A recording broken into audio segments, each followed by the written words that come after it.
Good morning, everyone. It is Wednesday. It's middle of the week already, 6th of April, 2022. Welcome to FYI. For your information, I am Jaretta Finance alongside none other than Sherrod Duncan. Sherrod. So, good morning to you, wonderful folks out there. Good morning to you, Candy and Naleen Inderjit. I see you've been here early this morning. Beatrice Selvi, Vashti Magnot. The family is up and about early this morning. So it's so good to see all of you. Make sure you start the day off right here on FYI. All the regulars. Make sure that you are sharing the live stream. Make sure you are hitting the emoji buttons. So all of those good things in the morning. It's always good. I think it was Beatrice, if I'm not mistaken. I may be mistaken. That says just go for a nice walk in the morning. Who was that? I hope everybody goes for a little walk. But folks that went for a good walk this morning, you should be up, energized, optimistic. Those early morning walks are good for your spirit, good for your soul. Anybody get the blood moving, get the thoughts flowing. Yes. Anybody that's a little miserable in the comment section this morning, we recommend long walks. Long walks. Get in touch with yourself. Get in touch with yourself, your soul, your inner being. But so many folks joining us. Tian Willerson and Sharon Alfonso Evans. I see Jennifer Smith, Rowena Williams, Colleen Sarah Andrews. Good to have so many of you up so early, guys. Yes, it's love your top. Okay, somebody rename me there. Janita. It looks good. I like it. Sharetta. I like it. I'm gonna take that one. Janita. Deborah Lynch, good morning to you this morning. Deborah, how are you doing? Folks, let us know where you're joining from every single morning. Let us know. And it's been a while since we've been in your business asking what you're having for breakfast. This morning, we're going to be asking you, what are you having for breakfast? Where are you joining from? And what are you having for breakfast? Let's see the diversity in how persons what you guys having for breakfast? And y'all don't lie. Don't lie. Yes. Come on. Let's be honest. We know it takes a little tight. Tell me what we're having for breakfast. I forgot to bring my my bar on this morning, my breakfast bar. Oh, your breakfast bar. Yes. I'm just having some tea. See this morning, a little brackish, but we can take it. Oh my goodness. A little this is an indictment. Is the milk? I think it takes real tight. Limited milk. Limited milk. Folks, we've pulled up a chair just for you guys. Where were you? Where were you? Come true. Come true. Chin Sing Henry and Angira Paradise. Who else do we have? Naomi has a comment there for you, Sharon. Naomi says she goes on a long walk, but please don't video it because it might become a sex tape actor. Pim. Guilty as charged. Good morning, Rudy. How are you this morning? I see Anthony Nicholson is here this morning. FYI family. Yes, Rudy Hines. And Anthony is joining us from the west side. All the folks on the west side. Ganish a little delinquent. He's Deborah Lynch coming on. Good morning, Ganish, if you're watching us. Lennox Anderson and Cherry Baskin Robbins. Good morning to each and every one of you. It's Wednesday already, Judah. Yeah, Wednesday already. Hump Day Wednesday. Guys, do you remember this conversation? Moving on. Right? Hump Day Wednesday, the middle of the week, after the middle of the week, it's downward. I actually thought yesterday was Wednesday. What? I don't know why. I kept thinking that yesterday was Wednesday. You want a week to go out fast. The time is going, though. The time is going. I've had those days. We're 6 days into April already. Mm-hmm. And we got to push. Folks, whatever you're doing, whatever plans you have, whatever plans you're making, you got to pick up the pace a little bit. I see it's done. Sullivan is saying good morning. Bachelor's Adventures in the house. I used to live that piece of time. Bachelor's Adventure? Seriously? Yeah. My gosh. I'm married out now, though. Oh, my goodness. I'm married out now. I know somebody who live in there, though. John Doe. Bachelor's Adventure. Oh, my goodness. Yeah. I move out. I marry out. I move out. Oh, my goodness. Ricardo says, Ricardo is saying that, Ricardo Charles is saying, I'm having nut and banana porridge. Nuts in the banana porridge, or is nuts by itself? No, you put the nut in the porridge. And actually, what you should add there, Ricardo, is you have to add honey instead of any sugar. Yes, you have to add honey. Okay. Sharon has not been in this lifestyle. You're grating the nut in? How are you doing it? No, like you flavored just, milk? No, you put it in. Almond flavored milk? Almond nut? You can, no. You can put the nuts in the porridge. You can do with. You chew your porridge? I don't understand. How you thinking this? You eat your porridge. What type of porridge you have? You eat, but I ain't got porridge. You talk. Well, I like smooth porridge. So we can put chew and all like that. Oatmeal. If people are doing oatmeal in the porridge form, they can put that, and then they have different things you can do. But still, you want. I don't see it chewing oatmeal. You might have to. You can eat it with a. I understand that, but I don't intend to be chewing. You can literally take the banana. Like if you are doing sweet fig banana, you can just do the sweet, cut it up, and then put in some nuts and put some honey. Okay. Yes. You're different. You're bushy like that. I mean, more bushy means more complicated. But for you, you're nuts. Maxine Cameron and is it Lynetta or Cindy Fraser? Yeah, the name is difficult at this end. Match Janice said, I'll take the easy one. Joining from Manhattan this morning. Yeah, Match yeah. Lambert, I've always asked Lambert, send us a voice note with this surname. It's not some banana flour. I don't I'm a little confused now. Margaret Nelson says no lumpy porridge around here. I with you, Margaret. No lumpy porridge. Please and thank you. Different if you're having oatmeal is different. Oatmeal is the only porridge you can actually put those things in. Well, oatmeal porridge is the only porridge I can think you will stay away from. No, I like oatmeal, but and I don't mind it being a little thick and so on. But not. You see, Naomi Drucker say yes, that's where it's done. You see, thank you, Naomi. You're repping. Good. Sure is not this. I can buy me can nuts and eat separately. Just like Henry says, a complicated part. Very much so. This porridge has an identity crisis. It's a snack. It's porridge. It's nuts. What is it? You can't make up your mind. Oh my goodness. Very complicated porridge. Roxanne Aaron, we see you there, and Cherry Baskin. I feel the need to do some tomorrow morning. Porridge. So that Sherry can understand what we're talking about. I'm just seeing the nuts in there. It's actually healthy breakfast, very healthy breakfast. If you add oatmeal and you put the bananas and the nuts and the honey in it. But why couldn't you have them separate? Why you have to have it all in one bowl? I don't understand what cook-up porridge is this. What kind of cook-up complicated porridge is this? The words of the Jamaicans make a nut flour. A nut flour. Wow. Yeah. Interesting. So, Interesting. Okay. I know you got all kind of flavored milks Naomi these days. Sully shared with his Milo tea. Well, yes, I got some brackish tea bag here this morning. Like milk limited item. It's a milk. Just going along, people. We're just going along. Oh my goodness. Desrian Bacchus Roche, we see you there, Desrian. And Warren Figuera, I saw those eyes earlier. Warren asking the question, where's gone? Who will really benefit from the porridge? Yeah, it's true. It's who benefiting? Why we need all this nuts and honey and it's a healthy porridge. It's for longevity. Life altogether. What kind of longevity? Nothing has been implied. That sounds like something for the back. FYI, morning show. Something for the back. This is a night show content. You guys bring me here. I just said nut, honey, oatmeal with a sprinkle of cappadula bark. So Beatrice is saying that it's her son Damien Selby's birthday. Hi Damien, happy birthday! Her only son. Wow. So happy birthday to Damien Selby, your mom, Beatrice. Happy birthday to you. Go right there. Special. Happy birthday, Damien. You know, Warren is on a go this What's Warren saying? These comments. Oh, Warren Figuera, folks, from Long Island. Let us know where you're all joining us from. Warren said bullets for the back. He said gun. What did you say? He said bullets. I saw one there. Bullets for the same thing. Same thing. Bullets for the gun. Bullets for the gun. Cindy Fraser says the show took a turn. You're right. So, let me bring it back. Take the wheel, Jesus. Take the wheel, Jesus. Take the wheel. Alex Prowell from Bartica. Yo, a lot of stuff going on in Bartica. Hold on. Donna Barry says she's having plantain and eggs, sausage with a cup of something.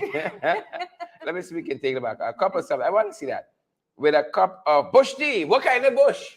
Oh, a cup of bush tea. What kind of bush is that? I hope it's not with some wild grass or something. What kind of bush? You got a lot of bush on it. Tell us what kind of bush. We'll be happy to hear. Donna Barry and Latoya D'Souza, we see you as well from Bartica. Yes, I am seeing all the folks on Bardica this morning. So I see Latoya and Alec and all those folks, interesting enough, last night there was a back and forth on Facebook, on social media, that social media platform. About what? With one of the things, because person folks, you would remember that on the FYI program and our affiliate programs, we spoke about the fact that the issues with the bells in Bartica, a lot of attention was raised as it pertains to the Speedboat Association and the election, right? And there was an election, and the election basically voted in a new president and so forth. Well, the past president, which is Stephen Bell, is doing everything in his power right about now to challenge the legitimacy of this body. Mind you, you going to court? No, actually what he's going to do, because he's a PvP counselor, so what he's trying to do is to utilize these avenues to see who he can get to interject on his behalf. So I believe tomorrow they should be having a meeting with the Ministry of Labor, Yeah, but I mean, in the larger scope of things, the Bardica Boat Association, it's a small entity. Why you need to be president so bad? Well, why couldn't you wait another turn? Do some good work. Based on the information out there, his presidency expired 2 years ago because he was supposed to. The presidency lasts for a year, and then there wasn't an election, a proper election after for a president for him to be re-elected. But yet he has been served 3 years instead of 1 year. 3 years you've served already, and you want more? Right. Wow. So a whole lot going on there, but I think the conversation was started yesterday because there was a notice that he placed on his Facebook page that about the speedboat fare, what it should be and should not be, and the contention. I got into that because Bardica is home, This addresses this benefit affects me altogether, and it affects the persons in Bardica. But the contention is the authority that he has to pronounce on matters. He's no longer the president of the association. And he dictating what the fee should be. One person? No, it doesn't matter.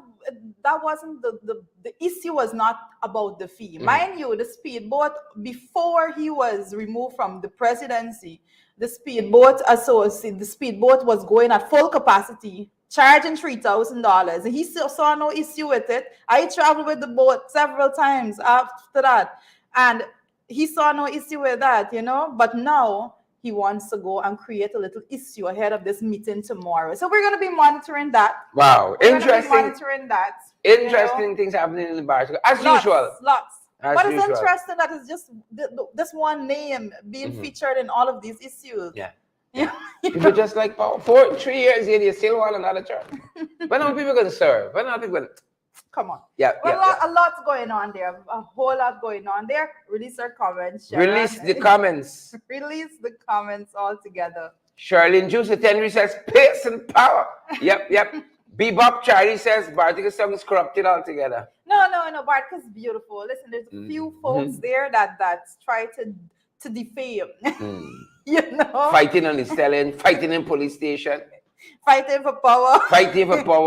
Every single thing.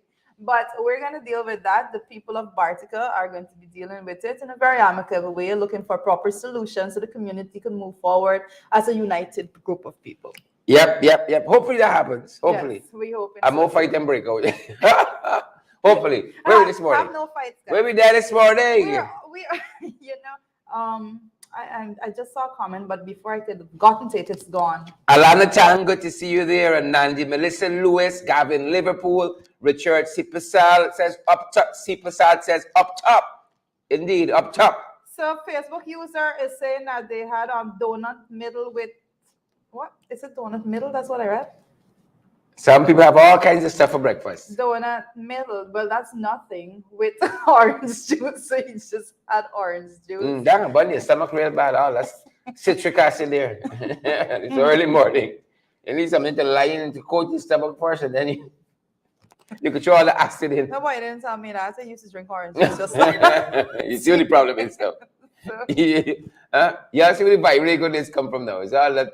The acid strong. Oh my goodness! Yeah, you can. All the acid in the body. Yeah, but a lot's happening. Yeah, I wanted to jump into what is going on. In the morning papers, we can start there. Tell me when the morning papers. That's what you want to know.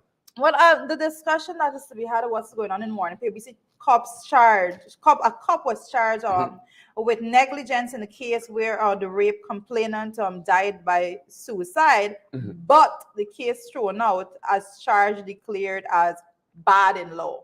How does that? You have a little background in law. I don't know so much about the charge, but I know that I know the matter was a terrible one. This had happened on the East Coast, I think somewhere between Cove and John Police Station and the other one there, just before you get to Victoria. What's the area there? But just between those two police stations, this young lady had gone to report that she was raped. Yeah. And they had treated her very badly. They interrogated her. Correct. As though she was the perpetrator. Yeah. Right? And they, asked her a whole host of questions. It's like, it's more about your sex life than you really want to get to the bottom of the matter. Yeah. And then they had a confrontation at the station with the fella and her and the police. Right? So the whole matter was dealt with very badly. The young lady was very distraught and depressed by the way that the police had handled it, among other things. In fact, she was raped too and took her own life. Yeah. But the matter was altogether dealt with very, very poorly by the police. And so this was an eventuality of that they didn't handle the case very well at all. But as you said, the case was thrown out because it was declared bad in law. Maybe it was the wrong charge, maybe something of that nature. I don't have a full brief of all the particulars of the matter from the case end, but I know at the station end, the way you should deal with allegations of rape, especially women coming forward, right? It was poorly handled, and this teenager took her own life, unfortunately, as a result of all that transpired. They doubted her, right? They started accusing her of wanting to scandal the fella. It was a whole pack of nonsense, And that's one of the challenge we continue to see here. People, especially women, go to police station, you make certain allegations, and then people say, oh, we can get the man and woman story. And the next thing you know, somebody ends up dead, and then people take it seriously. It's a bizarre way in which we deal with things. It's like, we say they have a 3-step of solving problems, just put a line around the hole. Well, the first thing they do is it's man and woman problem. That's the line around the issue. No. And then when somebody takes their own life, then everybody says, oh my, we should have been more careful. But the young lady, unfortunately, is no longer here with us. Yeah. Unfortunately. You're speaking about it, and I am recalling none other than the DPP had actually spoken and say that well, we're going to get to that a little bit later in the program about the amount of sexual offense cases that are being reported. So you can't have so many reports of sexual offense cases, but then it would be interesting to look at a comparison as to how many reaches the level of the court as from the number being reported, and you would understand better that the systems being utilized at the level of the complaint is not being effective if the matters are not being elevated to the level of the court, right? Because persons are turning away themselves, are being turned away, whatever attitude or actions that they meet at that initial stage is stopping them from elevating that case to the level of the court. And you're perfectly right, because I can see if this young lady hadn't taken her own life, how this matter could have just been brushed under the carpet, you just feel so helpless in the whole system as a young person. And you say, you know what, this isn't worth it, right? I can carry myself differently and forget this whole thing ever happened. And so you never would have heard that this happened, but the fact that the young lady took her own life. So folks, the whole scenario, we can get to the court end, just at the police station and what took place, how they grilled her, as though she was the one who had, done this to someone else. You wouldn't think she would have had somebody violate her in this manner. A lot of times women go to the police station to make reports, and before the police pen could get to paper, the amount of harassment that they go through, that they just decided they want to do it all together, and it gives the impression that is the attitude of some of the police. I have to say some, because some are way different and they apply themselves very well. But I believe that the overarching issue is the fact that the police are not specifically trained to deal with these issues. You can't just have somebody going in with for example, this particular matter, a rape case, somebody going to make a report, and you just have any random person on duty just deal with it. It can't work like that, and then the line of because you need questioning, specific right? training I don't know the to questions. deal with that. I don't know the kinds of questions that may have been asked, but they said the questions were out of line. I can imagine people asking you, how many times you had sex, how it felt, if what you position. ever went with somebody before, and all of those and then, things. That's particularly what happened, as you said that, because I think the young lady had a boyfriend. And they were asking her, how much time did your boyfriend have sex, and where, and when, and the frequency, and it was bizarre. The whole thing was handled very, very poorly. Very, very poorly. The whole matter. And until you literally fire people and said just set someone as an example. Basically, you're gonna see this continuing. We continue to say on this program all over that the issue that we're having is because there are no consequences to actions altogether, right? And people are looking, but what the police force does is just move the problem around. They probably move that problem around to some other area for a different set of people to have to experience. But Commissioner of Police acting, Clifton Hickens, he seems to want to do things differently. We're going to talk a little bit about him later on in the program, and some of the things he has been saying. And I think Trish is perfectly right. We got to make some people an example, right? And the rest go follow the line. Make some folks an example. And too many times, not only are these matters brushed aside, but the infractions committed by officers too. People try to protect each other, protect their colleagues. But if you know the right thing, do the right thing. And there must be some standard operating procedure in dealing with these issues when they come to a police station. Somebody comes to the front desk of a police station and say, I was raped. What is the first thing? What's the SOP on that? Right? I would hazard to think that we have that, but why isn't it being followed? And I keep hearing, you talk about training, but I keep hearing too about a lot of training for sexual offenses and how police should deal with it. All the time you see it happening, and this batch and 19 people and 20 and 40 persons were submitted to training. But the issue is, let me give an example, right? Because I'll give this as an example because this is a glaring issue to me, right? I happen to have the privilege of doing a research, of being part of a research team that was specifically dealing with matters of sexual offenses and gender violence altogether. And one of the things that we pointed out, especially when it comes to that first level of reporting the matter to the police, we did interviews. I did interviews personally with women that were sexually abused, women that suffered domestic violence and all of those things. And the issue and they're saying point blank that they are not treated with any ounce of dignity and respect when they go to the police station at the first level. I can say that was research that I did. It's not secondhand information. But I want to say this on top of that. Region 7, where I live, Region 7 is large. Bartka is just right there at the beginning, at basically the gateway to Region 7, but there are other communities up in the middle and upper Mazaruni. One of those communities in Middle Bazikot is a community, Ramadan area, and I can tell you that there is just one police outpost up in the Middle Maz there, and there's absolutely no female police officers there.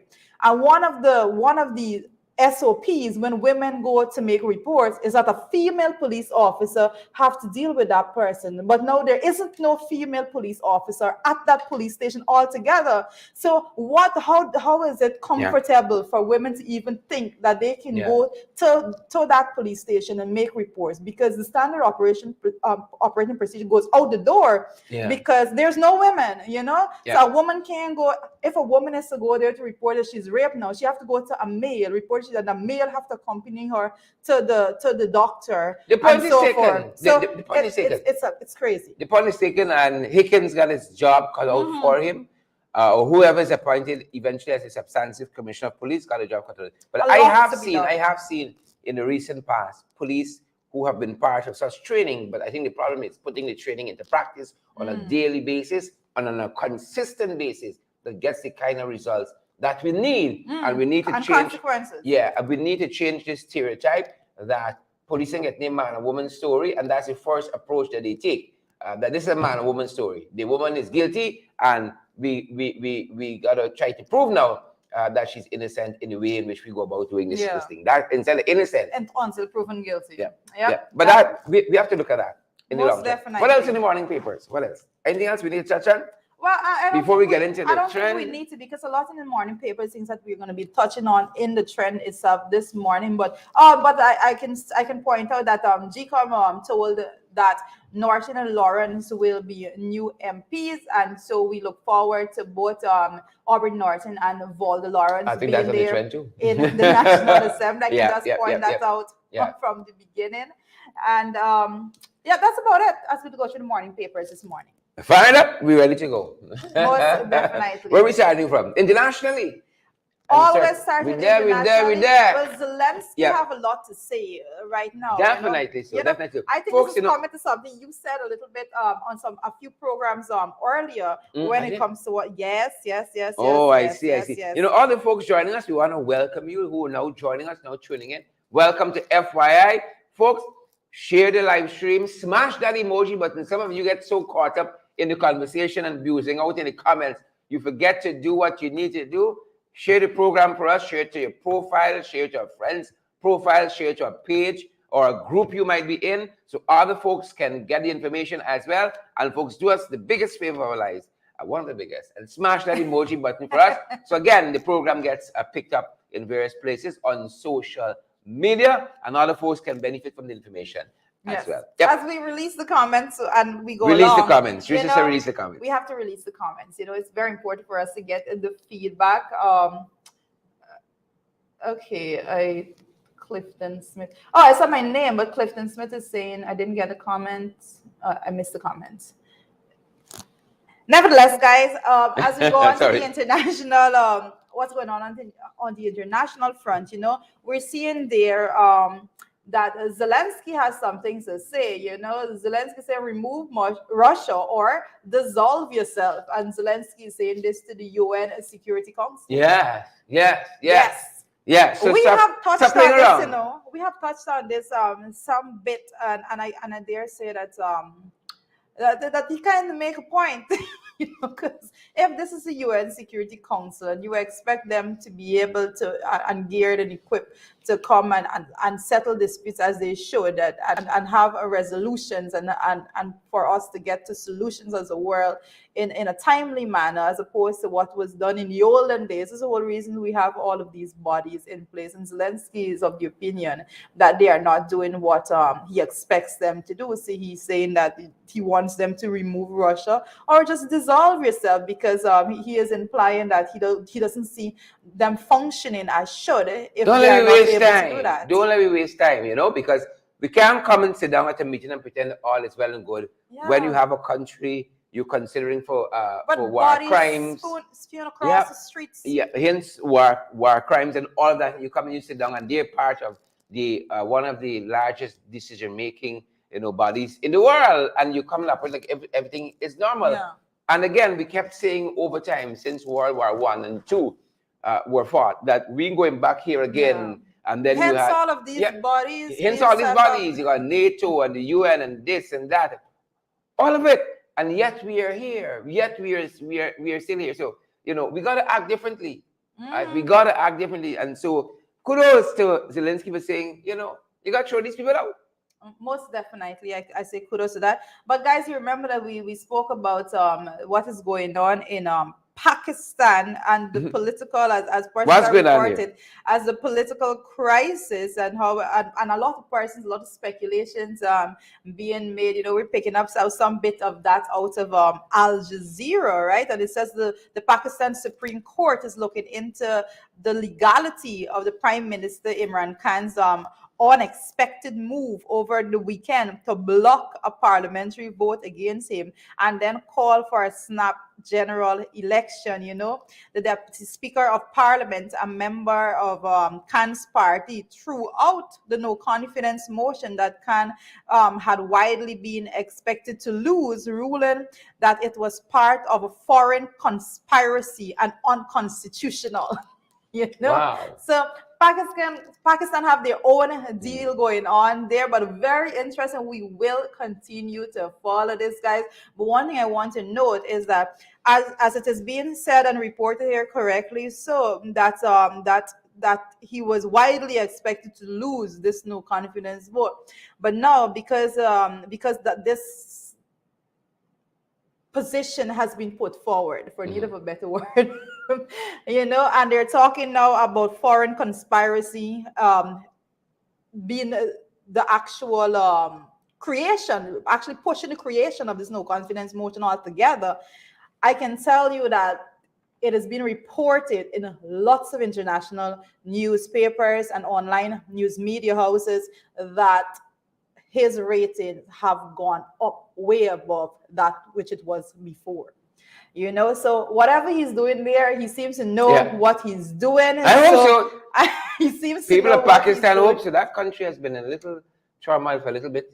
I pick my words very carefully when I'm talking about these matters of these international political. But respect the manners to the Pakis, nonetheless.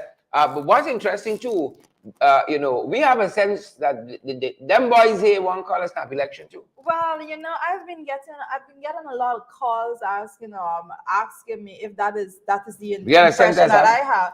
But I'm too full on it because yes, that they would do anything to try to hold on to power. But then again, I think that in the same greed and zest for power, that I don't know if they want to risk going to an election to lose that all. I think they would be wanting to milk it.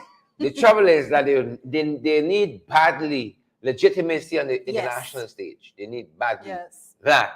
And I think that's why they're going to press forward and try to, strangely enough, Twitter, they lie me with me a little bit, so they think there's me. Well, I can assure them, the polls will remind them that they're not. That's what I think, he's lying with me, so we something rubbing out. So call it early election. Me didn't just call it, me didn't call the snap election after being in the position that they're in at all. May started with a full house, winning everything in the National Assembly. And then she did it again, win everything again in their National Assembly, in their legislature.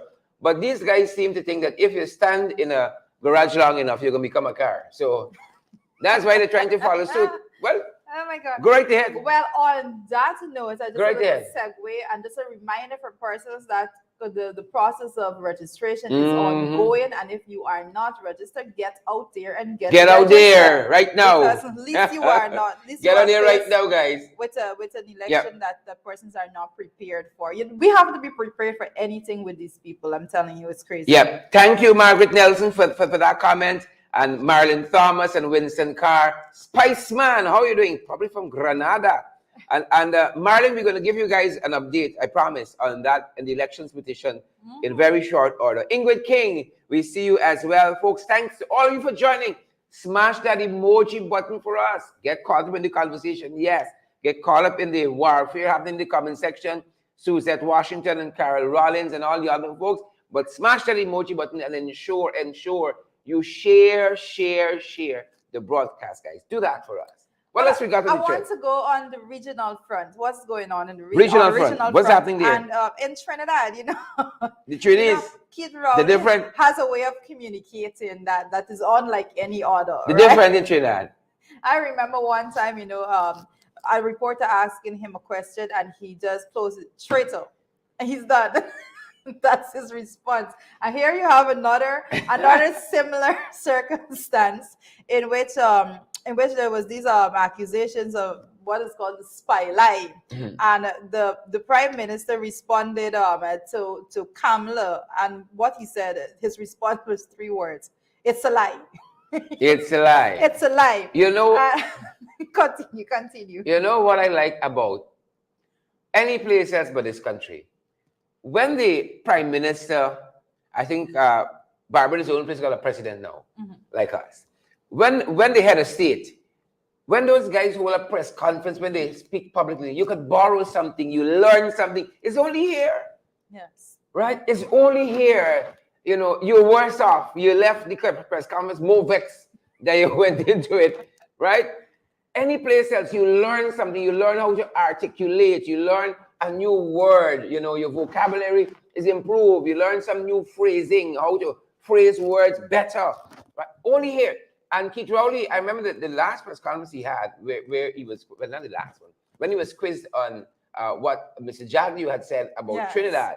You know, he said to one of the reporters, right, the English language is very straightforward for those of us who use it as a mother tongue. Very. So what he meant to say is, I couldn't be clearer. Yes. Right? I couldn't be clearer. And here he said, you know, it's a lie. Right? And here, the former Prime Minister of Trinidad, who is the leader of the opposition, some people like power, you know, like power bad.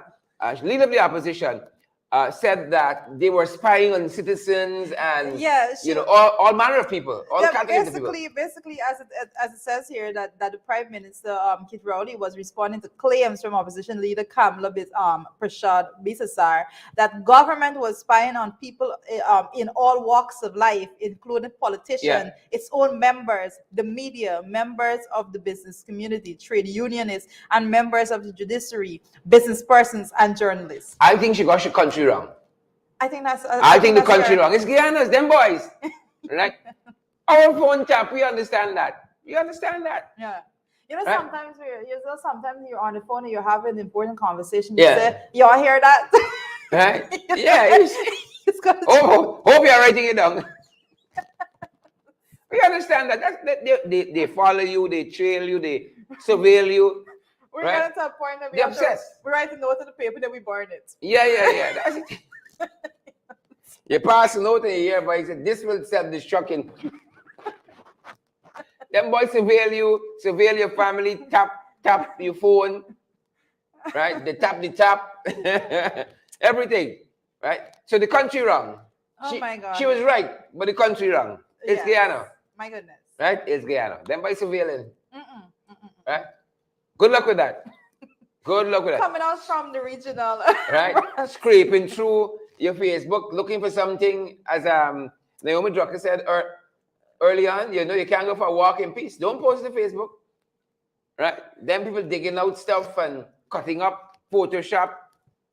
And all that is going on with no solutions to the rising cost of living. Which we're going to talk about. Let's say it's not. Let's say it's not, Rita. Yes. Well, on the local front, one of the things we're looking at is what was said. Basically, be professional and stop harassing persons. The top cop tells all police sergeants, you know, be professional. And I given him points for this. I given him points for this. I given him some points. He is saying the right thing there. He is saying the right thing, but you know, all of these things, we often say that we are in a country where a lot of right things are said, but not right things. The actions, right? And let me tell you all something. I have nothing against Mr. Hickens. As a matter of fact, I hold Mr. Hickens in high regard. Mr. Hickens is like a little brother to me. Sharon, how old are you, man? Hold him in high regard. Hold him in high regard, right? But Mr. Hickens campaign a little bit. I understand that. You don't get a job fully. You got to do a lot of stuff, you know, to prove that, you know, you're up to the task. He campaigning a little bit. Let's put this out there. Yeah. Right? As political folks. He campaigning a little bit. I saw even the I think it was the Georgetown Chambers of Commerce came out and said that he should be appointed as the substantive commissioner of police. They come out to campaign you. Listen to me. Listen, Georgetown Chamber of Commerce came out to campaign. Let's not just. They're campaigning too. That is moments after the president, I think, was reelected. It's not a chamber. It's a mouthpiece for the government. So the government does something, and then almost in clockwork, right? You can count the hour, half hour, hour gone. Boom! It comes out on the either the private sector commission or Georgetown Chamber. Yes, we endorse this. That's it. Right? I think I see. That's the work that happens, you know. It is to the point. I believe that I see them even doing paid ads for certain spokespersons. It's a set piece. It's a set piece. So preach a narrative. For the you got this PR team, and they sit down, you know, in the same room, and they say, "Oh, government will say this, and then I need a response from you. We get one from you as well. Legitimacy. Yeah. That's what they're looking for. Legitimacy to the program. We're starving. Yeah. Right? We hungry. This is not belly full and hungry. This is belly empty and we hungry. Right? And then boys want you to believe it's good for you. Right? Things tight, but it's good for you. Right? We can get through this. Everybody can benefit from the oil money. Right? But your pocket empty, No pay increase, nothing. But it's good for you. So that's what they do. But before we veer off, Hickens campaign a little bit. Let me accept that. Yes. Right? If you had gotten an acting post, you understand you need to put your best foot forward. And this is part of putting your best foot forward. All these communities you're going to visit. Yep, I was just right? about to say it. All these children you're going to surround yourself with. Right? As written too. It's a proper campaign. Campaigning. This school, that school. It's campaign. You understand it? Let me accept it. We big people. We big, man. We big. We stupid. We big. But out of that, campaigning. I'm hoping that out of all that is said, that our systems are actually put in place to back up the talk, because a lot of times we can give advice. And I think that's the difference. I think that, and this is not an endorsement for Mr. Hickens, but I've engaged Mr. Hickens several times. I think he's a fairly decent fellow. Okay. I haven't had the opportunity. I think he's a very decent fella, and the politics will work itself out, right? And he got to do what he has to do. You can't just sit down and hope this thing will come your way. He got to do, and then the political actors at the top, like me, we can do what we got to do. Yeah. Well, we have said, and I just want to make this clear, and the contention and that was had with the appointment of Mr. Hickens, and I said it, and I was very clear, and I hold on to my position that we need to separate the personality from the actual issue. And let me give you an example, right? No, the court can determine it's not the judge, it's not even one of the lawyers. If somebody breaking in my house, and Mr. Hickens outside, you think I can say, well, I do not recognize you as the legitimate Commissioner of Police. Do not try to stop this bandit from murdering me. Mr. Hickens, you better try your weapon and come in here. Yeah. Right? Don't let me get tired with the issues. I think that's how we tie ourselves up. Right? The thing is going to figure itself out. You're going to be taken to court. The police is going to be taken to court. And they're going to be taken to court. I don't know, with nothing in a long time. How is that going to happen? Right? But the police got to do what the police got to do. At the end of the day, right? Go into communities, build relationships. Right? The private sector going to do what the private sector got to do as an organization. Got some beautiful people in the private sector. Right? That national body of businesses and so on. Some beautiful people. But as an organization, they can do the PR for the government that they got to do. Yes. But you got to keep moving forward. Yeah. But on that point, I just want to close by saying that, yes, you were saying be professional and stop harassing persons. And I agree with that messaging 100%. But also I'm saying that when you say something like that, you have to put the mechanisms in place to make sure that that is followed through with. At least it's just be idle words. And that's not something that Which is what we talked about when we were looking at the first issue in the morning papers. Right? Be professional, but then you got to give the training to the officers. Correct. And then the officers got to practice the training on a daily and consistent basis to get the kind of result. And most importantly, this is my go-to, is that you need to have consequences for action. Beautiful, beautiful. I want Hickens to take a drive up the East Coast. Not in a fancy vehicle with lights flashing. Guys, he needs to have a disguise program. Bought this undercover boss. I want to go with you too. It's the idea. Undercover boss. Go up the East Coast. You can see when you bank a turn, sir. You not go far, Once you pass UT Road, you bank a turn, so you can see an officer run out from behind a tree and say, pull over. You can see an officer flick out from behind a tree and say, pull over. Right? He didn't even know why he pull you over, After he pull you over, he can go around the vehicle looking for a problem, He didn't know why he pull you over yet, Nothing wrong with you. He just flick out, dance out, roll out, hop out. Right? Like a trench crapo. From behind a tree, and he can pull you over. And then he look around at the lights to see if a light break. He go around by the exhaust to see the exhaust beating right. Right? He's smelling the fumes to see if he got in the right oil. He don't know why. So he's saying the right things. But practice. The practice now. Gotta go in. The actions gotta follow. The system. Do not speak about changes. And this is not to him. I'm talking about all of the ministries all together, all of these bodies, the agencies. Don't speak about changes if you're not putting systems in place that will create the avenue for the actual change. And don't talk about change if you're not putting consequences, that if it is not done in this way, these are the consequences to the action. That's the only way you're going to get actual change. Marlon Thomas says it's cheap talk like moonshine. Yeah. But as we move forward, guys, we have some more to cover. And cheap talk like moonshine. I see Kanu to work closer with the judiciary. Say bail for repeat offenders. It's worrying Kanu. Kanu is saying that. Kanu is saying. Now, what is going on here? Yeah, we're doing our work on the ground. We're getting these persons in before the court, but you're putting them on bail repeatedly. Yeah, so Kanu has an issue there, and I have to say that I understand. Yeah, it's understandable. The frustration is understandable. But you know what? Just like how the private sector, some actors in the private sector would sit down with the government and say, all right, we can support y'all. Whatever y'all shout. We ain't opposing nothing, right? That's the premise we're taking. We ain't opposing nothing. We agree. As soon as y'all put out something, we put out a statement and say, yes, we agree. It's a good idea. We don't care what it is, right? If even the government said tomorrow we're closing down private sector commission, the commission would say, yes, it's a good idea. in the same way, you know what? The judiciary, the point I'm making, the judiciary and Kanu got to sit down, right? It's quote unquote law enforcement agency to deal with the law and see how they can work together, right? And solve some of these. We got to solve problems, not only identify them. We have to solve problems in this country. And we don't find that happening a lot. Well, I want I fully agree. I fully agree with what you just said and endorse that. So a lot of work to be done there. But we stand with Kanu with we stand with Kanu. With that call. You just say Kanu. Okay.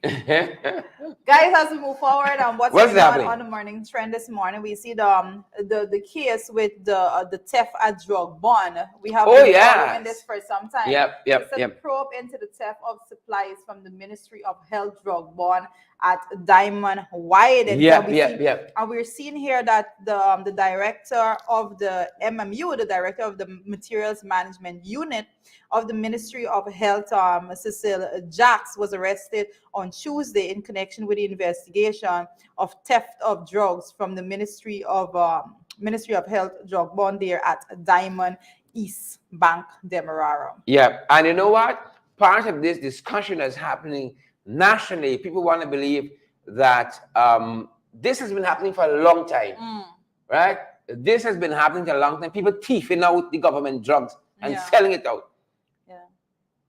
People believe that.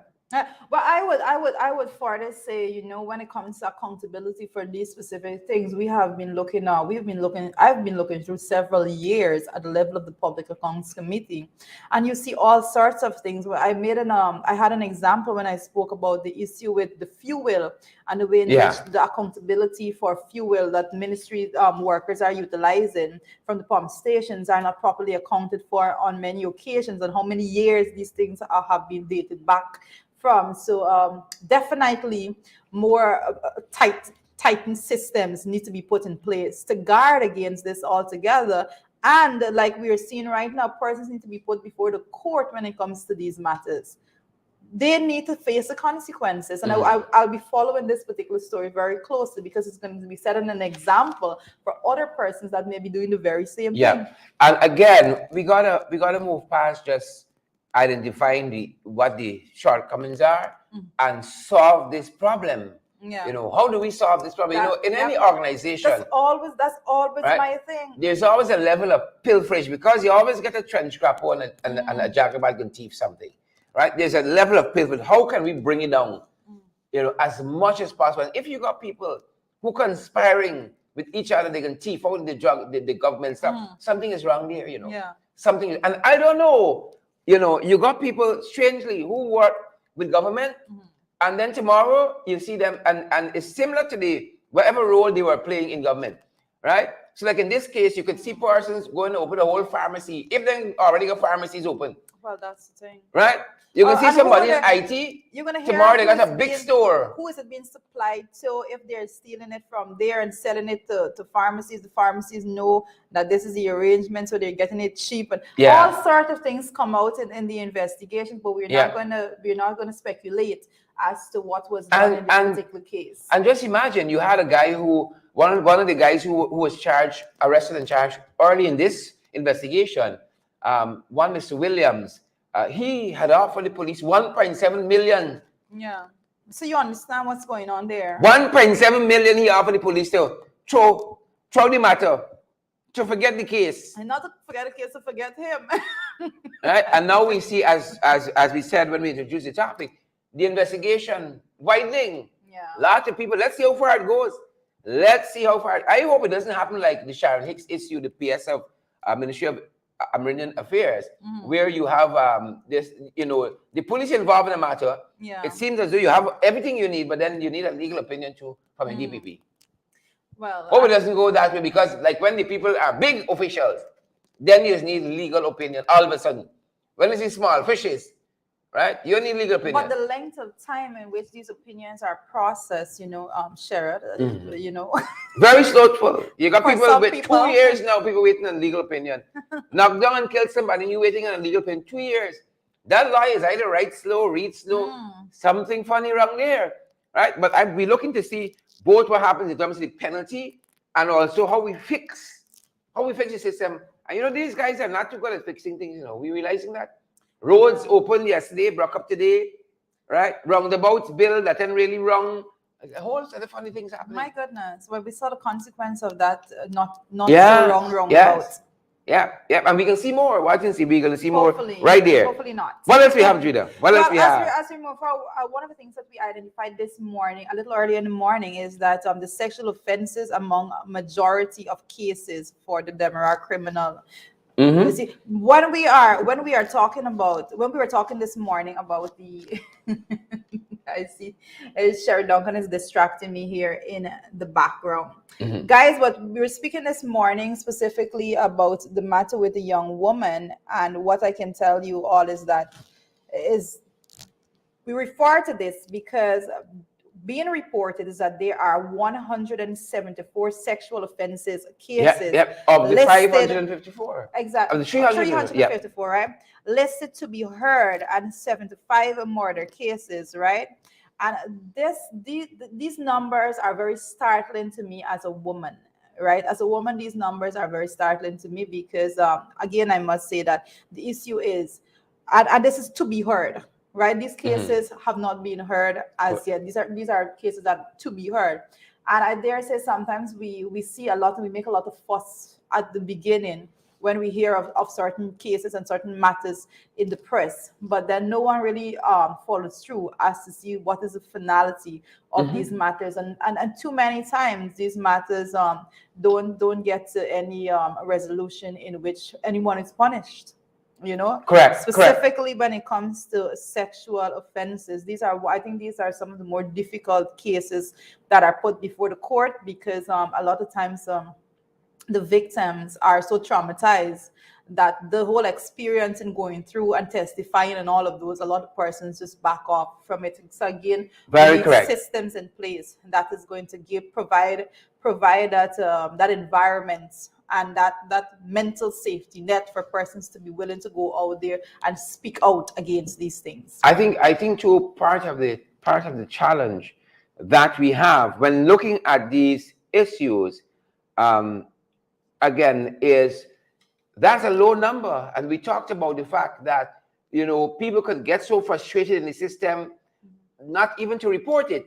So really and truly, the formula we should use is to multiply by 4 to the second power.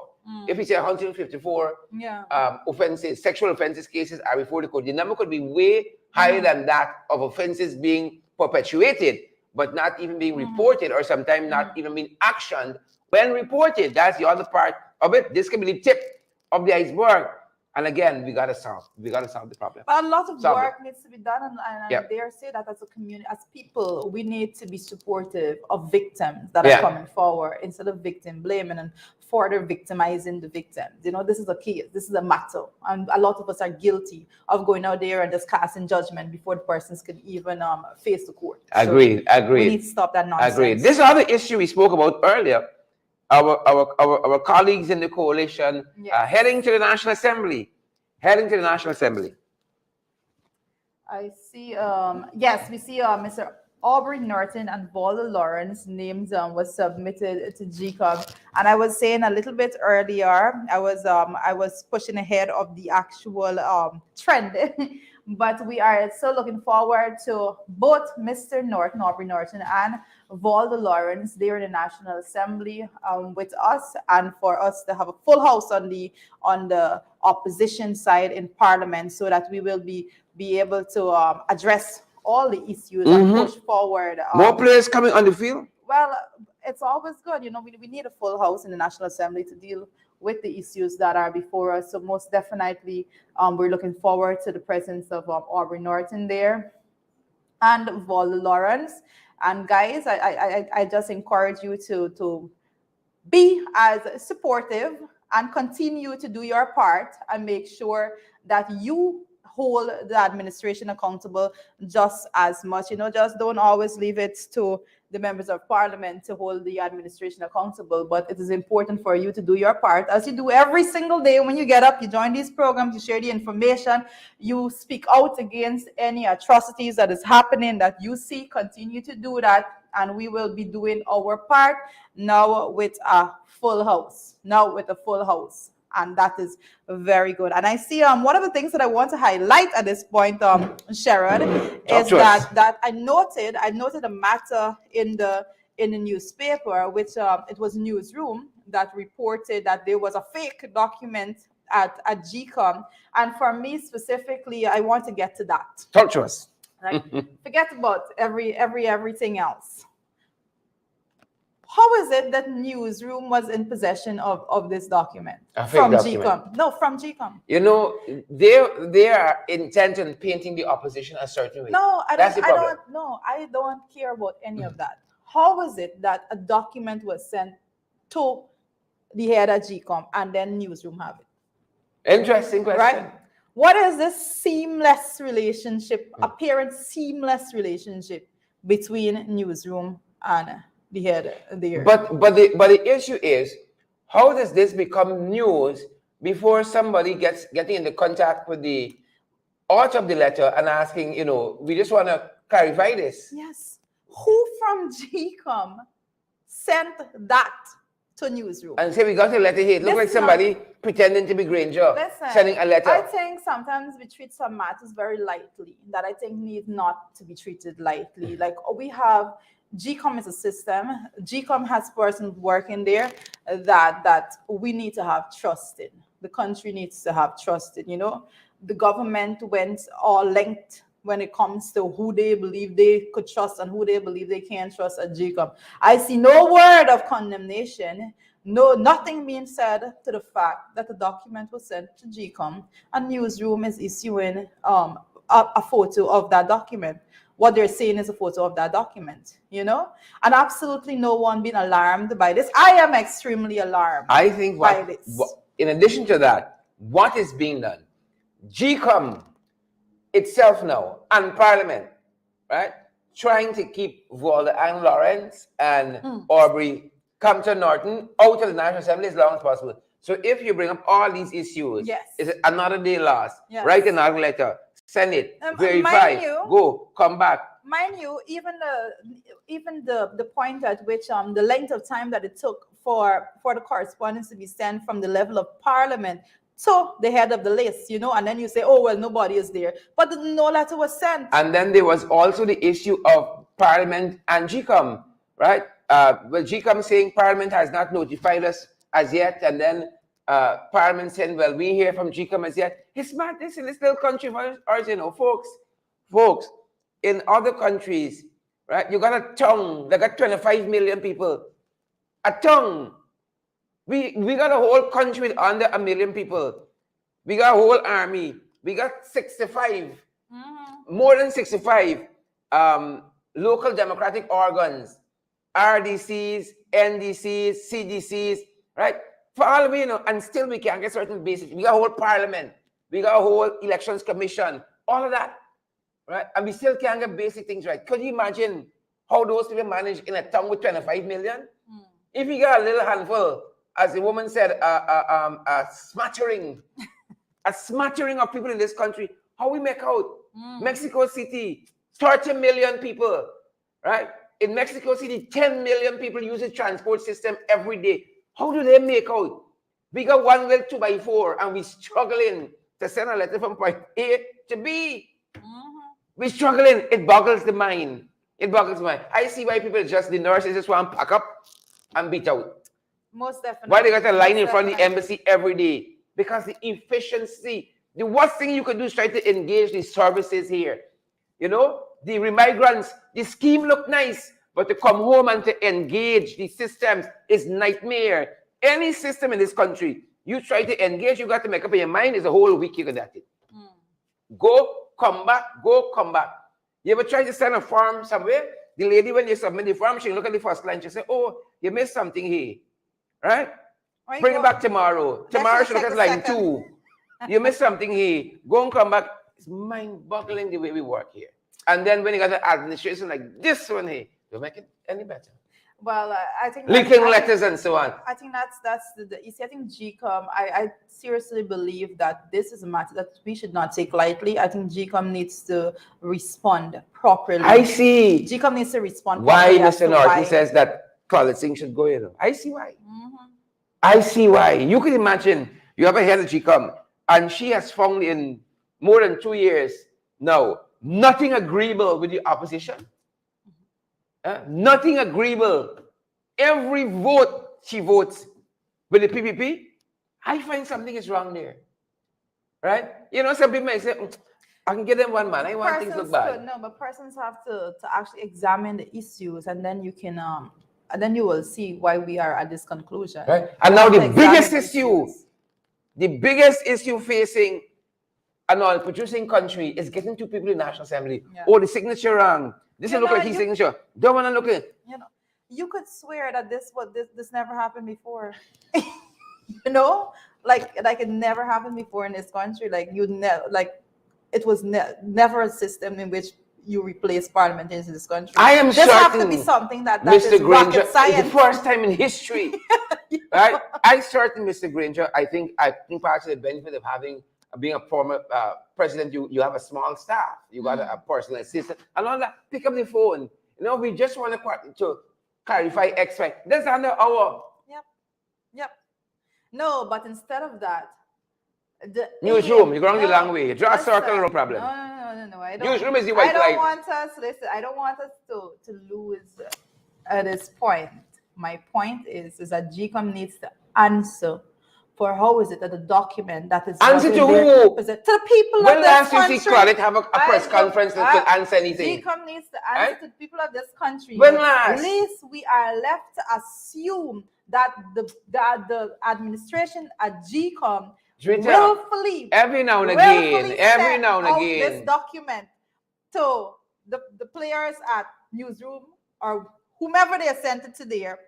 Willfully to create this narrative and to push this agenda. And if they do not come out and say that, then it paints the picture pretty clearly as to what we should be expecting in the upcoming election. You had a whole election, and trying to get information out of Claudette Singh was like pulling teeth. You know, it was painful. GCOM has a new CEO. How many times? Sharad, GCOM has a new CEO. Is? That is it's a set piece. We know that. GCOM has a new we know CEO. It's a set piece. They said it's a set piece. that they removed persons that was this and that. And the system more confusing. Right? That's what they said. They removed person because this, that, and all sorts of things. Now there's a new CEO. They let the new CEO come in and say how under his leadership at GCOM, a document that was sent there is now in the possession of a news agency. All right? Let him say that. Let him say that. You want to waste a lot of time too. We know what it is. I am calling it out. We know what it is. I'm telling you. Me want to hear nothing from GCOM. Me want to hear nothing from Claudette Singh. Me want to hear nothing from the CEO. It's a set piece. I don't. We want to hear from none of them. I don't see it like that. I beg to disagree. I beg to disagree because of the point that we will come back to this. I am telling you, we will have future events. I'm telling you right now that we will have to come back and say, this is where it started. This was a blatant. It started from Gokul Gudu. No. Who didn't add the thing right and give them an extra seat. That's what it started. No. We're not looking at it like that. They said that they removed persons because of X, Y, Z, and they put new persons in place. And now with the new people that is there, that is the action that is being had. Okay? Litigate. That's so what I am that I am Folks, the Margaret. letter has These retained are the much of our people there. attention right here. That's where we are. One letter, you know. One letter. One letter. Is it great in signature? Is it not? I think we should have called in the CID the letter, exports and everybody. Bring two from overseas. Do everything FYI. except asking Granger himself Yes. if it's his signature. Yeah. Do everything else. Right. That being said, folks, madness. that being said, hopefully this gets resolved before 2035. Hopefully. Oh my goodness. Hopefully. They need to answer first. Yeah. You know how you get some movement on this? I'm not gonna do You know how you get movement from this? Let's say Ron Lynch write a letter and say, what happened to G-Cub? Answers right away. You can see Clarence in a press conference, right? Every 5 years, Clarence roll out from under rock and say something. Oh my goodness. Right? In a very pedestrian mode. Right? You know, when people retire, they should stay retire. You know, people give retirees a bad name. Right? But I understand why you have a retirement age. Because like it doesn't make any sense. I understand. Well, youth unemployment is on the increase. But that's another story right? now. So person of interest. Talking about youth. That's a hint. Talking about youth. Talking about youth. Person of interest, Sharita. Yeah, well, the person of interest today is none other than Nicolette Finance. And as persons who don't know, let me just tell you, she has been marking her name. Are you serious? You know this, Sheridan. Fantastic. Right? Guyana's premier squash player. And as long as I could remember, I was my first bit of information on the game of squash altogether was through reading about her and her as a player in all of the news. Pick it up, and she has been doing exceedingly well. She looks like a finance. Yes, she is a family. She is a family. She's been doing really, really well, right? I think as it's being reported right now is that Nicolette Finance has rallied her way into the semi-finals of the ongoing Senior Pan American Championship. So and that is being held in Guatemala right now. So we encourage and we support and we send all our love and admiration and backing and all of that respect to you, Nicolette Finance. You have been doing the country exceedingly well. We are extremely proud of you, and we continue to encourage all our athletes and we all our young people continue to strive. Excellent. Yes, continue to strive. And the only thing I'll say is that Nicolette Finance has dominated this arena for a long time. Correct. Right? And well done. Thanks for your service. But a lot of kudos to her, and not just because squash is not as popular in Guyana, but she not only is doing her thing and just playing the game, but she is playing the game exceptionally well, right? And we need to acknowledge that she is doing exceptionally well in the sport, and we need to give her all respect and manners, pace and power. I love squash. Eat it as much as I can. Thank you. You are not good. Love squash. Well, not that type of squash. The biggest issue. Well, we've dealt with so many big issues for the day. This one big because we're talking about equity and equality in national development. And really, this is something you have talked about. We talked about this yesterday morning, for instance, when we were talking about don't get excited by the GDP. Yeah. By the big number, you hear 40% we can grow by, and you talk about per capita income. We right now we should be at 17,000 US. Say in 2020, by the end of 2022, we can be. I think the economist, Mr. What's his name? Yesterday Terrence Yip says we can be per capita income GDP should be 20%, 20,000 US by 2023. Nice time.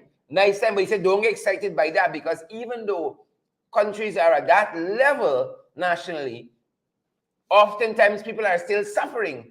And it takes good programs and initiatives to really and truly make that kind of wealth felt to each and every citizens. And that was the caution. Don't get excited. And Linden, folks, is a test case, really and truly. Linden is a test case where this is concerned. Well, a lot. I think you covered a whole lot on that. But when we talk about equity and equality, this is something I've been speaking about for a very, very long time.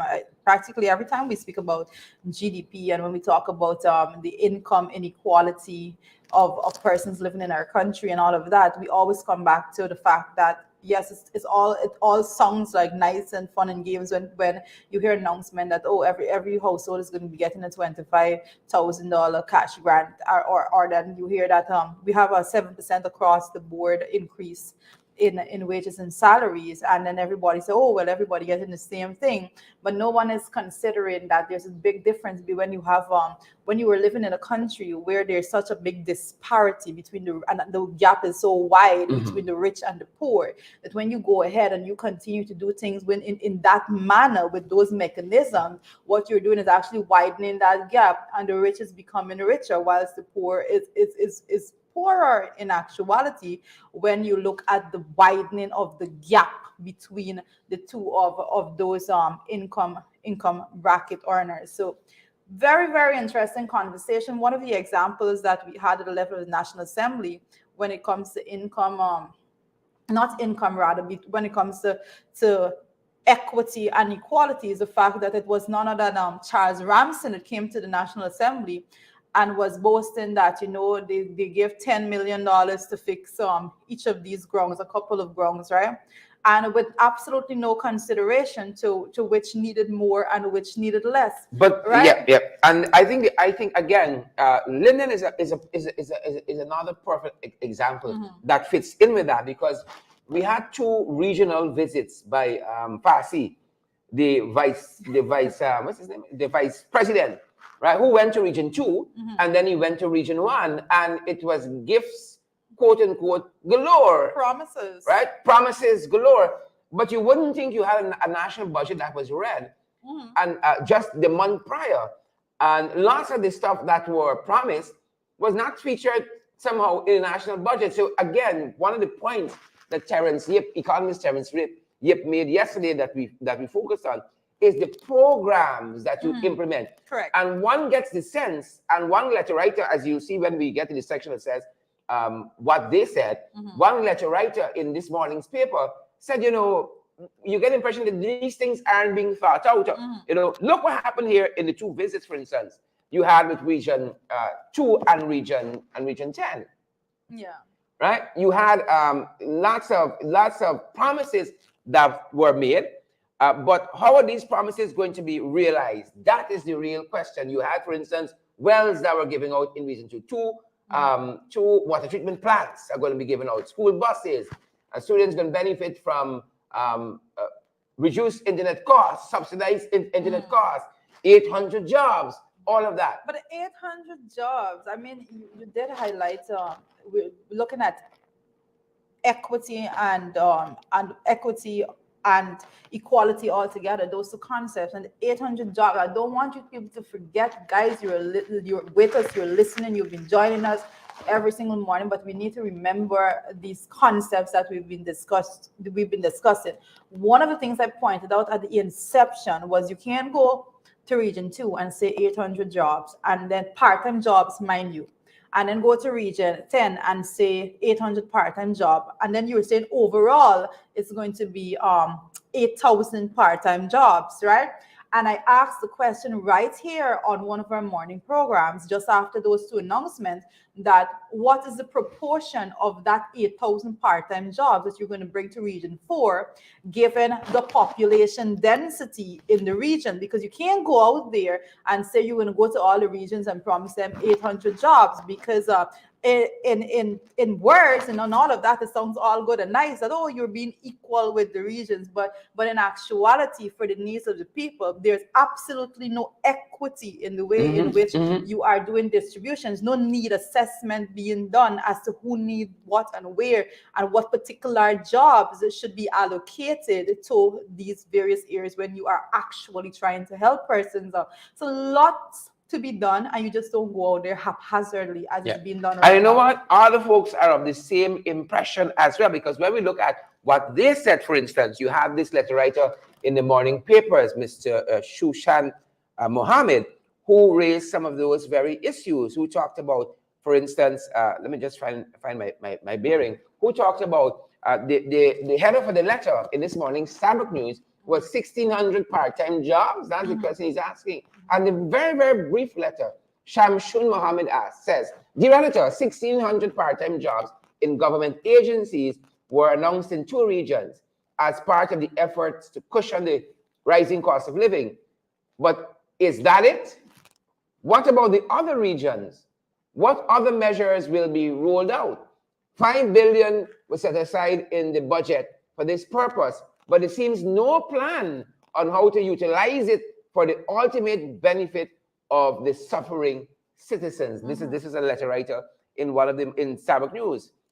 Just today, raising the same question. Where's the plan? Where's the plan? Where's the plan? You mentioned it just now. This haphazard way in which you're doing things. There isn't a very comprehensive way in which this government is saying, this is how we're tackling rising cost of living. And again, why is it? We're such a small country. You can see the British Prime Minister. You can see Keith Rowley. You can see Holiness says, this is our plan. We're going to be doing these 5 overarching things. And then you can have a lot of little things built into that. There's a coherent plan you can follow, right? Here, you go one place, you say, here, off the cuff. That's the challenge we have. And again, Juita, before you interject, one of the places that have really been hard hit by the wrath of this government is Region 10, even though they go and they give the little trinklets of promises. But we've been tracking here across our platforms what they've been doing with Region 10. And here is what we got, when they went to Region 10, the first cabinet outreach to Region 10 was January 14. Do you think of some eye troubles, something happening here? We got to get her some attention. Definitely need some glasses. January 14th, 2021 was the first cabinet outreach to Linden. And by the time they got there at that time, you had the St. John's Ambulance Brigade. Scores of their employees were dismissed by the administration.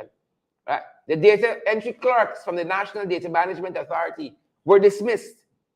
Linden Board of Governors, employees there were dismissed. Linden Enterprise Networks, employees there were dismissed. The Linden Hospital severed its ties with several contractors. Right? Several contractors there dismissed as well. You had the Forester Security Service that was part of giving service to the hospital, an indigenous business to Linden. That contract was severed. Right? No explanation given, save except there's this perception, you vote for them other people. Right? Double team taxi service. You too, the perception, you probably vote for them other people. Right? You had Mr. Corbett Benjamin, right? Who provided mechanical services, the service the vehicles there, terminated without thinking. Training nurses program. You remember they told us Linden got too many nurses doing the nursing programs. Right? Currently, the call center, they said they're carrying jobs to Linden. They activate this call center. But the workers there, every worker in the call center got a horror story. Right? And then we featured recently the nurses. You imagine you got 2 empty parking lots, Twitter. We talked about that on this program. 2 empty parking lots.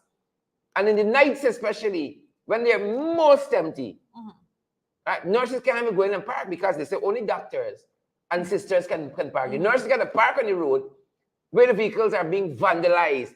So, and then they go and say, we love Linden. Yeah. Something seems wrong about this. Something seems wrong about this.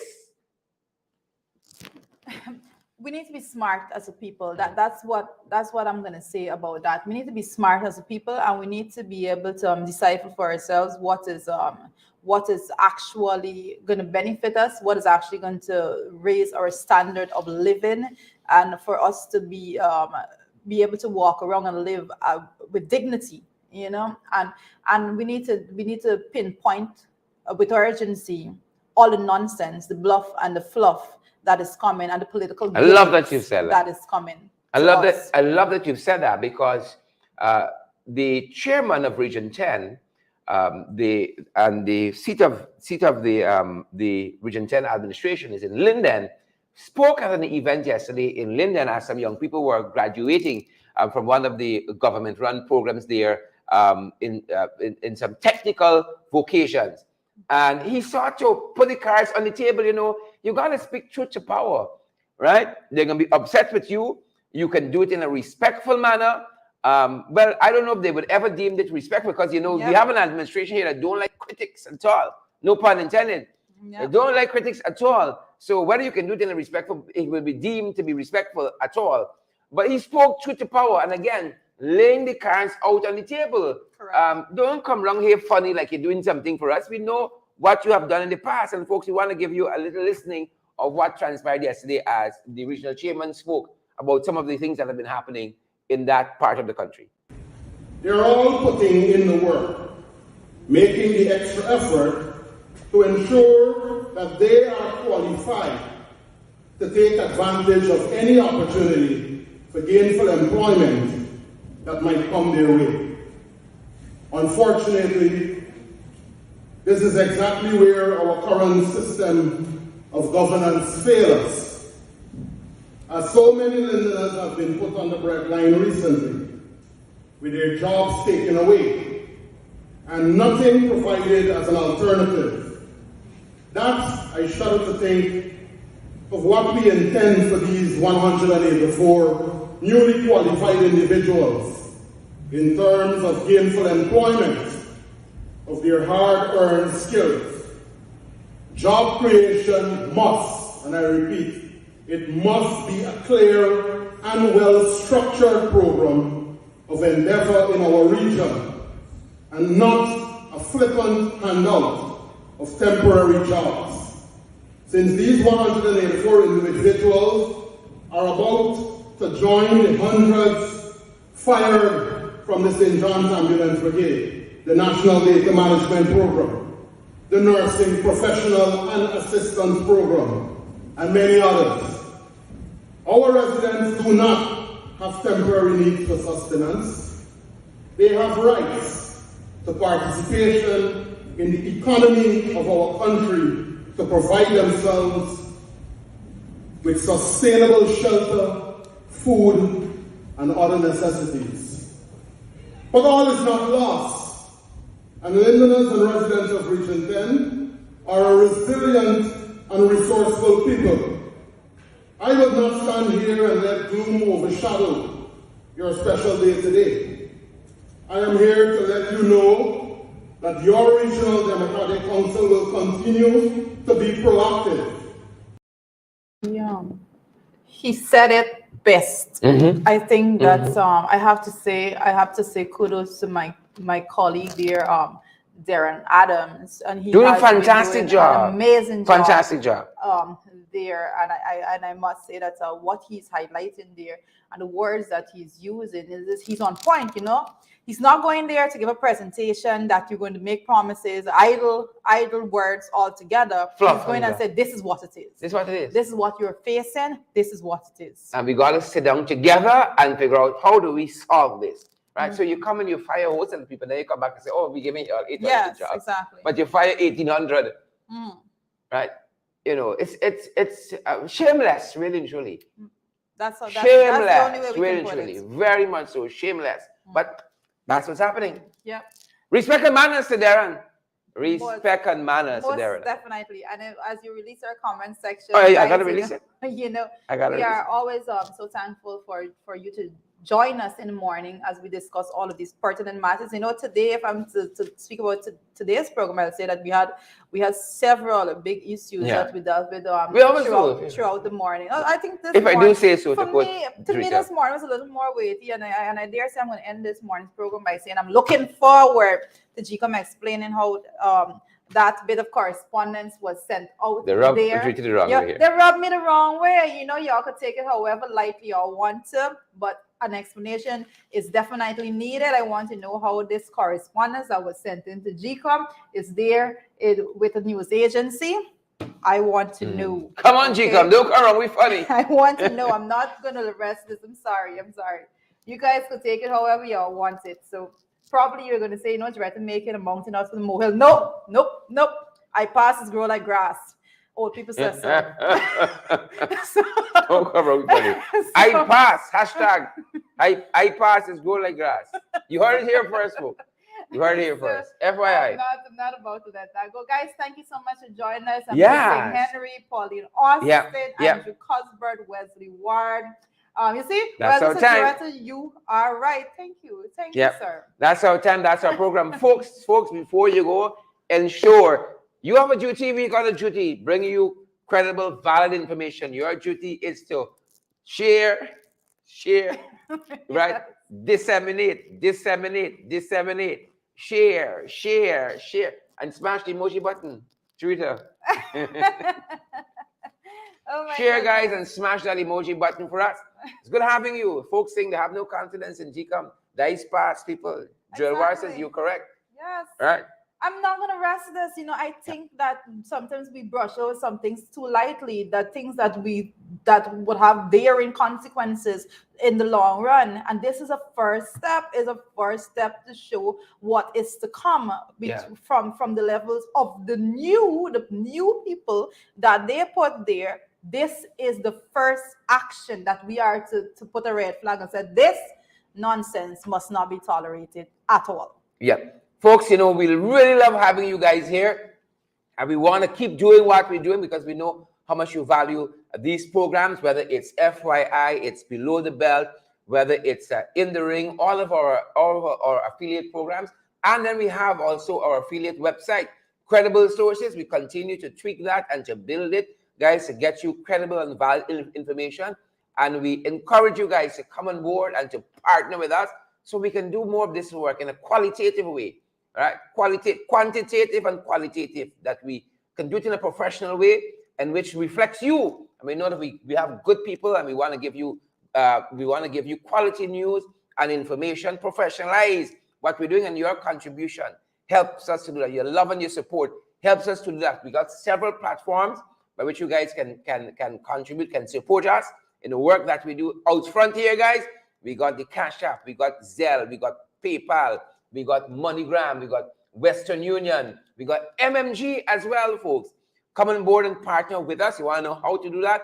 WhatsApp us, folks, at 627-6963. It's 21st century. WhatsApp me, 627-6963, and we'll tell you how you can contribute via one of these platforms to keep us out there, folks. Keep us going. Most definitely, everything that Sherry says, I'm going to amplify that voice over here and said, do what he said. So thank you for being with us. Share, smash the emoji button. Thank you for being with us, guys. Smash the emoji button. Tomorrow morning, 8 o'clock, and then before that, this midday at 12, and tonight at 8 p.m. See you there. Have a good day. Stay safe.